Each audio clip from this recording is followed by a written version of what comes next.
So, but I would love to be able to take a vacation or, even 2 days or something. So, and I knew that I was getting myself into a problem area, like when I realized that I couldn't take a day off. That's when I was like, oh, I did that classic like first beginning business mistake that I didn't do last time, but this time I really did, and now to the point of like trying to hire admin, I'm so busy, it's like hard to hire somebody. And that's where I'm like, oh, I got myself in so much trouble that I am buried in work to the point where I'm trying to even find somebody good and I can't, it's hard for me to make it these 20 interviews or things like that because it's hard for me to find holes in my schedule. So yeah, hopefully I'm not too far gone. No, I mean, this is, I would say that many BCBA business owners have found themselves here, right? Like they're very confident in their clinical, the side of things, right? And when they've hired a BCBA to kind of help them maybe, and their RBTs, they feel pretty confident that they're being trained correctly and the quality of care is pretty good.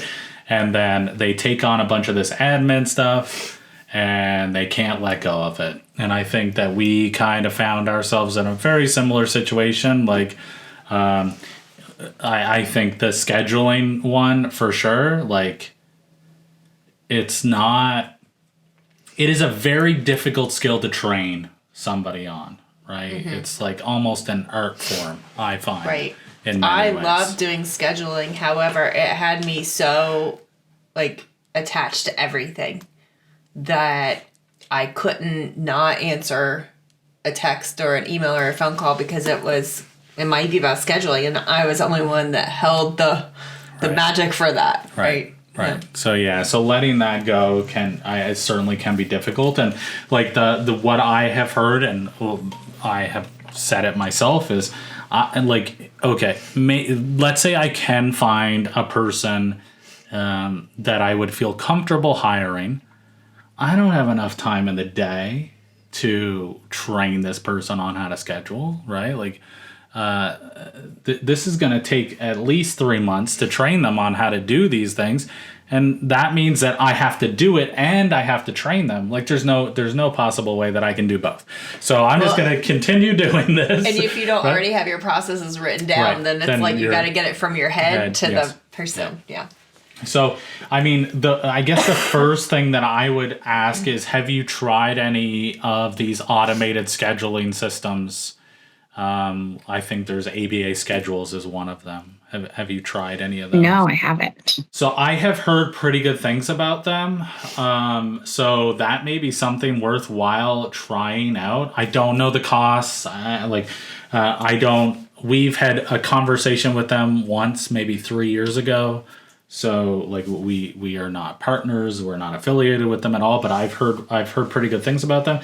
And I've heard that it can save a lot of time. So while it may not remove the entire scheduling process from you, there may still be some like nuances.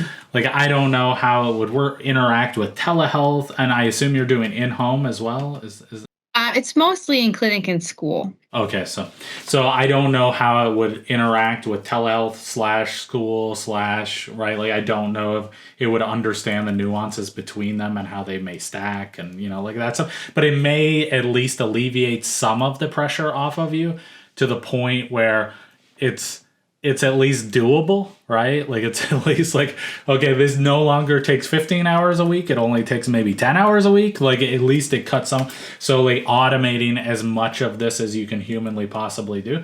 And I know you mentioned like, okay, do I have to make a phone call to do these intakes?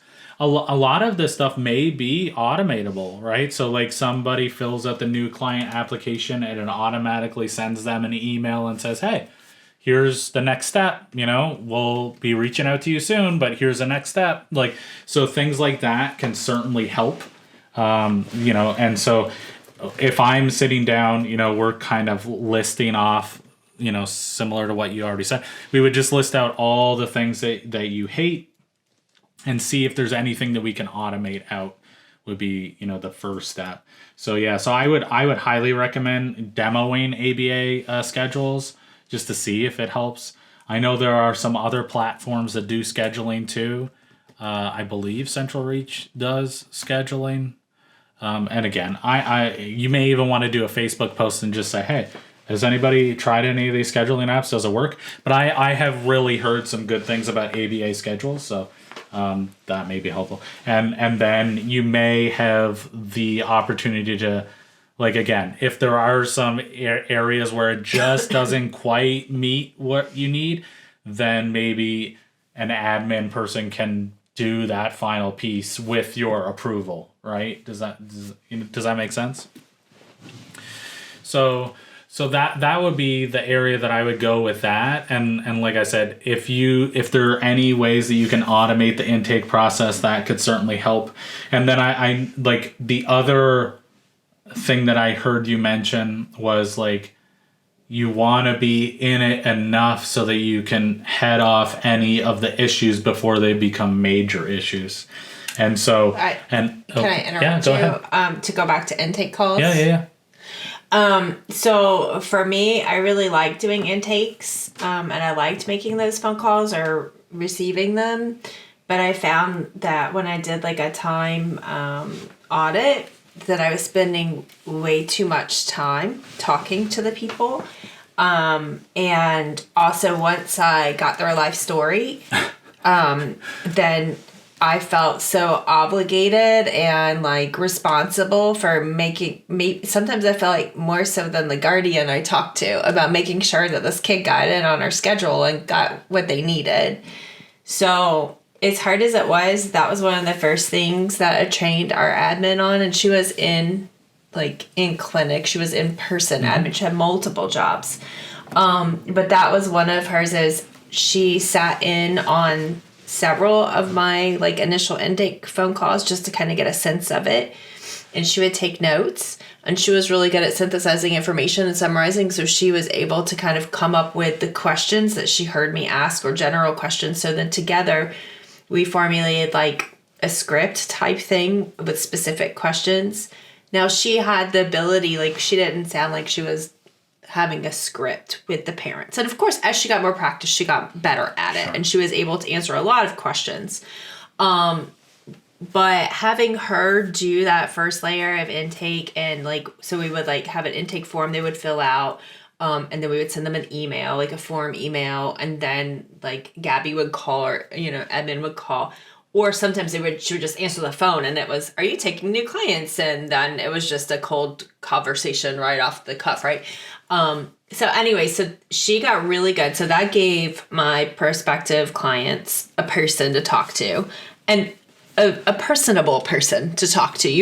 Those are some of the soft skills that you have to look at when you're hiring someone for this role, right?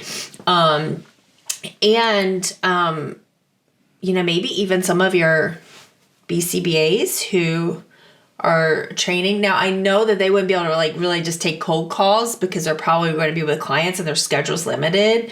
But even if there were some callbacks that need to happen, maybe that's something that they can do to practice. Right. So just wanted to say that about intakes. And then we did like what we had from that is what information that she learned from that call. There was specific information we had on a at the time it was just a binder that she filled out because we were all in office, but eventually it turned into like a virtual form, like a electronic form.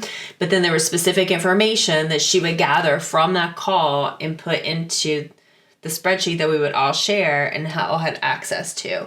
And then then she would go ahead and follow up with scheduling like the call, or scheduling them to come in to get all their insurance information, check and do pre-authorization if needed. So then from there was a very specific process.